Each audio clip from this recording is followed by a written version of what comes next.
আজকে আমরা শিখব এই ঘনবস্তুটার কথা, যার নাম হলো চোঙ। দেখতেই পাচ্ছ এটা একটা নলের মতো ব্যাপার বা কৌটোর মতন জিনিস। যেমন এইটা অনেকটা চোঙের মতো, এখান থেকে এতটা পর্যন্ত এটা একটা চোঙ, তারপর একটু সরু হয়ে গেছে। আবার তুমি যদি খালি ঢাকনাটুকুকে ভাবো তাহলে সেটা একটা চোঙ। আমি যদি এদিক থেকে দেখি তাহলে এটা একটা গোল জিনিস, আর এগুলো সব খাড়া হয়ে আছে।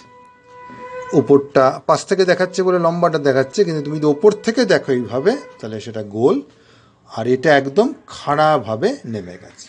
তাই জন্য অনেক সময় একে বলে লম্ব বৃত্তাকার চোঙ। লম্ব অর্থাৎ কিনা এইটা খাড়া 90 ডিগ্রি, এটা একদম খাড়া। আর বৃত্তাকার অর্থাৎ তুমি যদি ওপর থেকে এইভাবে দেখো তাহলে এটা সম্পূর্ণ বৃত্তের মতো। তা আমরা এটার ক্ষেত্রে বিভিন্ন জিনিস শিখব। যেমন প্রথম কথা, এটার কতগুলো তল আছে। এই একটা দিক আছে, এটা কিন্তু ফাঁপা হতে পারে, আবার এটা নিরেটও হতে পারে। যেমন এইটার ক্ষেত্রে এই দিক থেকে দেখলে এটা নিরেট, কিন্তু এই দিক থেকে দেখলে এটা ফাঁপা, ভেতরে আমার আঙুল ঢুকে যাচ্ছে। যদি তুমি কোনো নল নাও, নলটা অবশ্যই ফাঁপা হবে। আবার যদি তুমি মনে করো রুটি বেলার যে বেলনটা হয় সেটা নাও, সেটা হচ্ছে নিরেট। আচ্ছা, এখন এটা কি বার করা যেতে পারে? ক্ষেত্রফল বার করা যেতে পারে। এই যে অংশটা, যেটা পাশের গোল দিকটা, সেটাকে বলে এর বক্রতল।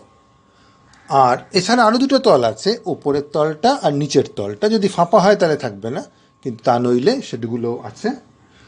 সুতরাং ওর মোট পৃষ্ঠতলের ক্ষেত্রফল বার করা যেতে পারে, খালি বক্রতলের ক্ষেত্রফল বার করা যেতে পারে, আর বার করা যেতে পারে আয়তন। তা একটা চোঙ ঠিক কীরকম সেটা বর্ণনা করবার জন্য সাধারণত দুটো মাপ দেওয়া হয়। একটা মাপ হচ্ছে এটা কতটা লম্বা, অনেক সময় এটাকে দৈর্ঘ্য বলে, কখনো এটাকে উচ্চতা বলে। এইটা যদি দেওয়া থাকে, ধরো আমি সেটার নাম দিলাম এইচ। আর এই যে এটা তো গোল, তাহলে যে কোনো গোলেরই একটা ব্যাসার্ধ হয়, সেই ব্যাসার্ধটা কত, ধরো সেটাকে বললাম আর।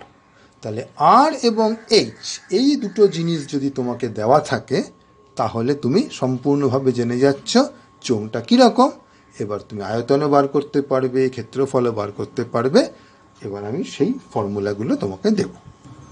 আয়তনের ফর্মুলাটা হচ্ছে পাই আর স্কোয়ার গুণ এইচ। এটা মনে রাখাটা খুব কঠিন নয় যদি তুমি বৃত্তের ক্ষেত্রফলটা মনে রাখো। বৃত্তের ক্ষেত্রফল কোনটা? এই যে ওপরটা, এই ক্ষেত্রফলটা তুমি যদি মনে রাখো, সেটাই হচ্ছে পাই আর স্কোয়ার, তাকে এইচ দিয়ে গুণ করা হচ্ছে। একইভাবে আমি যদি বক্রতলের ক্ষেত্রফলটা চাই, তবে সেটা হচ্ছে 2 গুণ পাই গুণ আর গুণ এইচ। এটাও ওইভাবে তুমি মনে রাখতে পারো, 2 পাই আর, সেটা হচ্ছে এই বৃত্তটার পরিধি, সেই পরিধিটাকে তুমি এইচ দিয়ে গুণ করছো। কিন্তু তোমার কাছে যদি মোট পৃষ্ঠতলের ক্ষেত্রফল চাই, তাহলে এখানে এটুকু বললেই হবে না, এই দুটোকেও যোগ করতে হবে। প্রত্যেকটা হচ্ছে পাই আর স্কোয়ার করে, তাই মোটটা হবে এই 2 পাই আর এইচ তো ছিলই, 2 পাই আর এইচ, তার সাথে যোগ হবে পাই আর স্কোয়ার ওপরের জন্য এবং নিচের জন্য আরেকবার, তাই এইটাকে তুমি একটু সাজিয়ে লিখতে পারো 2 পাই আর, যদি কমন নিয়ে নাও ভেতরে থাকবে এইচ যোগ আর। সুতরাং তোমাকে মনে রাখতে হচ্ছে খালি এই দুটোই, এবার তো এটা যোগ করেই পাওয়া যায়। আর এটা মনে রাখার কায়দা, দুই ক্ষেত্রেই এইচটা গুণ হয়ে আছে, সেটা বাদ দিলে বাকিটা হচ্ছে এই বৃত্তের ক্ষেত্রফল এবং বৃত্তের পরিধির সূত্র। তাহলে এবার এগুলো ব্যবহার করে আমরা কিছু অঙ্ক করব।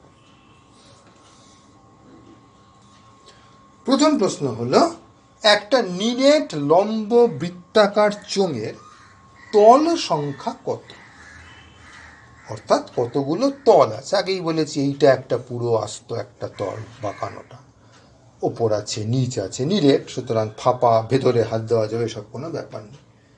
তাহলে একটু ভেবে দেখো, গুনে দেখো কতগুলো হচ্ছে, যে সংখ্যাটা সেটাই এই শূন্যস্থানে লিখে দিতে হবে। এখানে এই ফর্মুলাগুলো পাশে লিখে রেখেছিলাম, এই অঙ্কের জন্য সেগুলোর কোনো প্রয়োজন নেই। একটা ঢাকনা সমেত চোঙাকৃতি জলের ট্যাঙ্কের ভূমির ক্ষেত্রফল 616 বর্গমিটার আর উচ্চতা 21 মিটার। তাহলে ট্যাঙ্কটার সমগ্র তলের ক্ষেত্রফল বার করতে হবে। তা আমি ছবিটা এরকম এঁকেছি। সাধারণত জলের ট্যাঙ্ক এরকমই হয়, বড় বড় জলের ট্যাঙ্কগুলো থাকে এরকম ঠ্যাঙের ওপর দাঁড় করানো, খুব উঁচু উঁচু হয় এগুলো। তুমি হয়তো দেখেছো, তোমাদের ওখানেও হয়তো এরকম জলের ট্যাঙ্ক আছে, এর ভেতরে জল ভরা থাকে, মই বেয়ে বেয়ে এতটা অবধি ওঠা যায়, অনেক সময় গায়ে লেখা থাকে এর মধ্যে কত জল ধরে এইসব। তো যে কোনো চোঙ, এই অংশগুলো কিন্তু খালি আমি ডান্ডা লাঠি এঁকেছি, মানে পায়া ঠায়াগুলো এঁকেছি, অঙ্কটা হচ্ছে খালি এই অংশটুকুকে নিয়ে। তাহলে যে কোনো চোঙের ক্ষেত্রে উচ্চতা আর ব্যাসার্ধ দিয়ে বার করে দেওয়া যায়। আর এখানে ঢাকনা সমেত বলেছে, অর্থাৎ কিনা আমরা এটাকে একটা নিরেট চোঙ বলে মনে করি। যেহেতু ঢাকনা দেবো, আমি ভেতরে কি আছে সেটা ভাববো না। ট্যাঙ্ক যখন, সুতরাং নিরেট তো আর হতে পারে না, ভেতরে তো ফাঁকা, ওখানে তো জলটা রয়েছে। কিন্তু আমরা অঙ্কে ভাববো এটা যেন নিরেট, ভেতরে কি আছে দেখতে পাচ্ছি না, কারণ এটা ঢাকনা সমেত। এবার আমাকে কি বলেছে, আর এবং এইচ আমার দরকার শেষ পর্যন্ত, এই অঙ্ক করতে গেলে আর এইচ লাগে। তা কিন্তু আমাকে বলেনি, আমাকে বলেছে ভূমির ক্ষেত্রফল। তা ভূমি মানে তলার যে অংশটা, সেটা ওপরেরটার ক্ষেত্রফল আর তলার ক্ষেত্রফল ঠিক একই রকম হবে, সেইটা হচ্ছে 616। এখন সেটা কত হবে? সেটা হবে, তুমি জানো, পাই আর স্কোয়ার, কারণ এটা তো বৃত্তাকার। সুতরাং পাই আর স্কোয়ার তোমাকে বলে দিয়েছে 616। এবার আমরা করব কি, এইখানেই এককটাকে ধরে নেব, অর্থাৎ আর মিটার আর এইচ মিটার। তাহলে আমাকে প্রত্যেকবার বর্গ মিটার মিটার এগুলো লিখতে লিখতে যেতে হবে না। তাহলে পাই আর স্কোয়ার বলে দিয়েছে 616, তার মানে আমাকে এখান থেকে আর বার করে ফেলতে পারা উচিত। উচ্চতাটা তো সরাসরি বলে দিয়েছে এইচ সমান 21। তাহলে তুমি এখান থেকে আর বার করতে পারবে। আর পাইয়ের মান এই কাজের জন্য তুমি ধরে নিতে পারো একটা কিছু সহজ কিছু, মনে করো তুমি ধরে নিলে পাইয়ের মান হচ্ছে 22/7। এটাই সাধারণত পরীক্ষার অঙ্ক করবার সময় লোকে ধরে নেয়। এটা যদি বসাও তাহলে কিছু কাটাকাটি হবে, কারণ এই সংখ্যাটা 11 দিয়ে, এটা সংখ্যাটা 22 দিয়ে ভাগ যায়, ওইভাবেই ওরা দিয়েছে। তাহলে তোমাকে বার করতে হবে কি, আর এইচ যখন বেরিয়ে গেল, ট্যাঙ্কটির সমগ্র তলের ক্ষেত্রফল। সমগ্র তলের ক্ষেত্রফলের মধ্যে কি রয়েছে, বক্রতলের ক্ষেত্রফল এবং দুদিকের ক্ষেত্রফল। ভূমিও আছে আর ঢাকনা আছে বলে ওইটাও আছে। তাহলে বক্রতলের ক্ষেত্রফল হচ্ছে এইটা 2 আর এইচ। আর পেয়ে যাওয়ার পর এটা বার করতে অসুবিধে নেই। তার সঙ্গে যোগ হবে কোনটা, ভূমির ক্ষেত্রফলের ডবল। আর তোমাকে পাই আর স্কোয়ার কষ্ট করে বার করতে হচ্ছে না, ওটা তো দিয়েই দিয়েছে। সুতরাং তুমি 2 আর এইচ বার করবে, তার সঙ্গে এই 616 ডবল যোগ করবে, যেটা হবে তত বর্গ মিটার হচ্ছে উত্তর। এই অঙ্কটাতে বলেছে ঢাকনাবিহীন একটা লম্ব বৃত্তাকার চোঙাকৃতি পাত্র আছে। এবার ঢাকনাবিহীন মানে যেমন একটা কাঁচের গ্লাসের মতো, তবে এটা খাড়া উঠে যাবে, গ্লাসে অনেক সময় ছড়িয়ে যায় সেটা নয়, কিন্তু এটা খোলা, তুমি এখান দিয়ে জল ঢালতে পারো। তলাটা অবশ্যই আটকানো, নইলে তো জলটা পড়ে যাবে। এর সমগ্র তলের ক্ষেত্রফল বলেছে 2002 বর্গ সেন্টিমিটার। সমগ্র তল বলতে তার মানে বক্রতল এবং ভূমিটা। পাত্রটার ভূমির ব্যাসার্ধ তোমাকে বলে দিয়েছে 7 সেন্টিমিটার। প্রশ্ন হচ্ছে কত লিটার জল ধরবে। কত জল ধরবে তার মানে তোমাকে আয়তনটা বার করতে হবে। শুধু বার করতে হবে তাই নয়, তার আবার এককটা বলে দিয়েছে, লিটার এককে করতে হবে। আর তোমার দৈর্ঘ্যগুলো সব বলে দিয়েছে সেন্টিমিটার এককে। তা ঠিক আছে, আমাদের তো সবসময় প্রথম কাজ হচ্ছে আর এবং এইচ বার করা। তো এই অঙ্কটাতে আমি দেখতে পাচ্ছি আর ওরা সরাসরি বলেই দিয়েছে যে 7, কিন্তু ওরা এইচটা সরাসরি বলেনি, তার বদলে ঘুরপ্যাচ করে বলেছে সমগ্র তলের ক্ষেত্রফল।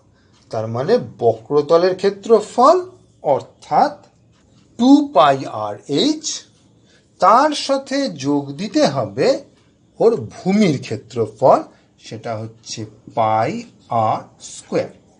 একটাই যোগ দিলাম কারণ ওপরেরটা খোলা। সেই জিনিসটা মিলে হয়েছে 2002। যেহেতু তোমাকে আর বলে দিয়েছে, অতএব এর মধ্যে অজানা রাশি একমাত্র এইচ, অতএব তোমাকে এই সমীকরণ থেকে বার করতে হবে এইচ কত হচ্ছে, এটা তোমাকে বার করে নিতে হবে। একবার যেই এইচ পেয়ে গেলে এবার তুমি আরও জানো, এইচও জানো, সুতরাং তুমি এই ফর্মুলাটা ব্যবহার করে আয়তন পেয়ে যাবে। খালি একটাই সমস্যা, তোমাকে বার করতে বলেছে লিটারে, আর একটুখানি ধরিয়ে দিয়েছে 1 লিটার মানে 1 ঘন ডেসিমিটার, দিয়েছে তো সেন্টিমিটার। তাহলে তোমাকে এই সবগুলো যা যা বেরোবে সেগুলোকে ডেসিমিটারে নিয়ে গেলে সুবিধা হবে। কি করে সেন্টিমিটারকে ডেসিমিটারে নিয়ে যায়? 10 দিয়ে ভাগ করে। তাহলে তুমি করবে কি, ডেসিমিটারে করলে এটা হচ্ছে সেমিতে আছে, তাহলে 10 দিয়ে ভাগ করলে এটা হয়ে যাবে 0.7 ডেসিমিটার। একইভাবে এইচ তোমার যেটা বেরোবে সেটাকেও তুমি 10 দিয়ে ভাগ করে নিলে হয়ে যাবে ডেসিমিটার। তারপরে এই ফর্মুলাটা থেকে যা বেরোবে ওটাই হচ্ছে তোমার লিটারে উত্তর। ব্যাস, তাহলে করে ফেলো।